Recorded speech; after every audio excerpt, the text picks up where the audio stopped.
como é interessante a gente pensar, né, na tecnologia e na modernidade do treinamento, porque quando a gente pensa assim em aptidão física, a gente pode estimar e avaliar, né, utilizando as ferramentas, as testagens já clássicas descritas na literatura, sem esse tipo de informação. Né? Eu consigo, por exemplo, avaliar o VO2 máximo do Thiago, né, estimar o VO2 máximo do Thiago sem nenhum aparelho ergoaspirômetro. Tá certo? Se o meu objetivo for simplesmente identificar o VO2 máximo dele. Então, são os testes ergométricos, né? A espirometria, ela veio justamente para nos dar informação desses recursos energéticos, da quantificação e nos dão informações que são extremamente relevantes hoje, que o mundo do treinamento esportivo utiliza, que são os limiares. Tá certo? Então, esses limiares, eles vão dar justamente o período exato daquele momento do exercício, a velocidade exata daquele momento do exercício, a condição exata do nível de esforço que ele está fazendo, onde ele começa a ter essa maior participação ali dos substratos glicolíticos em detrimento dos substratos lipídicos e vice-versa. Então, até que ponto a gente estende a capacidade oxidativa majoritária do indivíduo, até que ponto ele começa a ser mais anaeróbico, mais glicolítico. Tá certo? Então, essas informações, elas são associadas. Mais uma vez, elas são associadas. Isso dá um informativo muito grande da tarefa mecânica.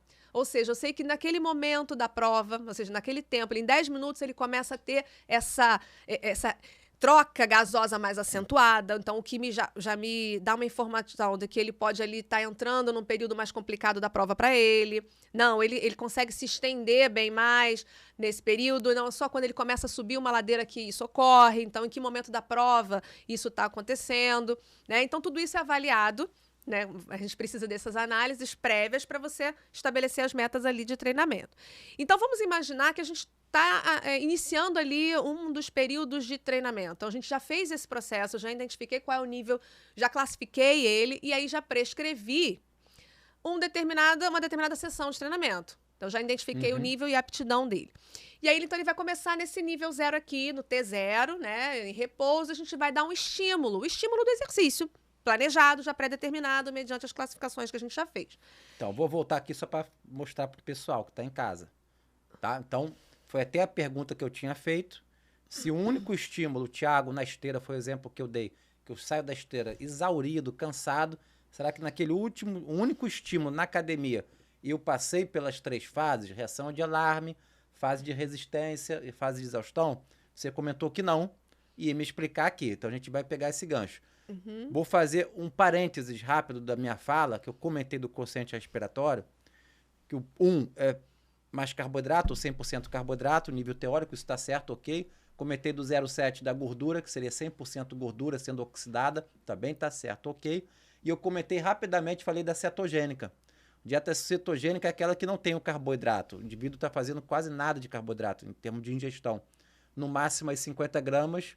E para ter certeza que ele está numa cetose, uma dieta cetogênica, tem que ser mensurado ou beta-hidroxibutirato, que é um corpo cetônico no sangue, tem que estar subindo, ou o acetoacetato, que é outro corpo cetônico normalmente na urina. Mas não é isso que eu quero falar. Se o cidadão está numa dieta cetogênica, o quociente respiratório fica muito mais próximo de 1, não da gordura, por incrível que pareça. Né? Então, só para ficar claro, porque o corpo cetônico, quando totalmente oxidado, né, você vai analisar o total de carbono que ele tem, né, e o total de oxigênio consumido e o de CO2 liberado, ele se aproxima muito mais de uma glicose do que um palmitato. Então, um cidadão que está numa dieta cetogênica clássica, o quociente respiratório pode estar um pouquinho mais alto e, de repente, você não está entendendo. Mas vem cá, não tem que estar queimando a tal da gordura? Tá.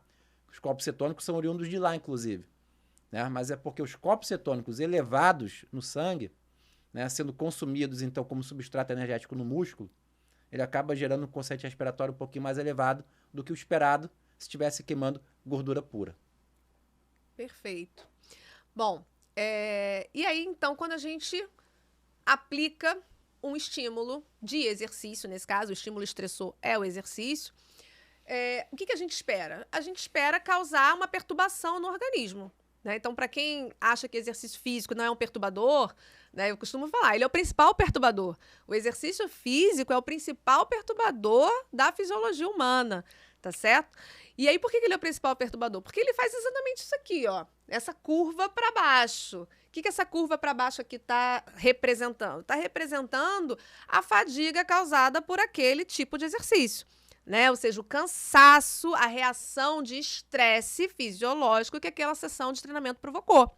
Seja ela do treinamento de endurance, do treinamento da academia, seja ela do treinamento de força, né, da natação, enfim. Você provocou um estresse fisiológico, um estímulo do exercício, e aí o organismo sente, tá certo?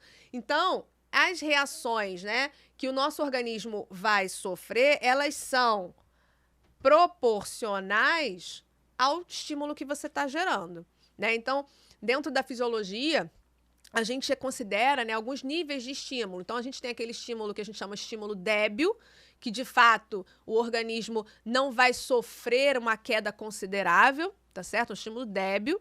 E você tem estímulos que são médios, fortes e muito fortes, que seriam aqueles que geralmente provocariam o que a gente chama da exaustão naquela sessão de treinamento, tá certo?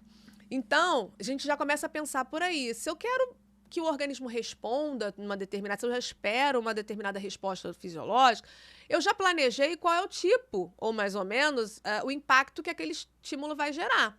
Será que necessariamente eu preciso sempre trabalhar, por exemplo, no estímulo exaustivo, né, fazendo com que o cara fique exaurido na pós-sessão de treinamento? Não, na verdade, a gente conta nos dedos dentro do processo de periodização, às vezes que a gente vai levar o atleta, de fato, uma exaustão, tá certo? Então, isso tudo é planejado.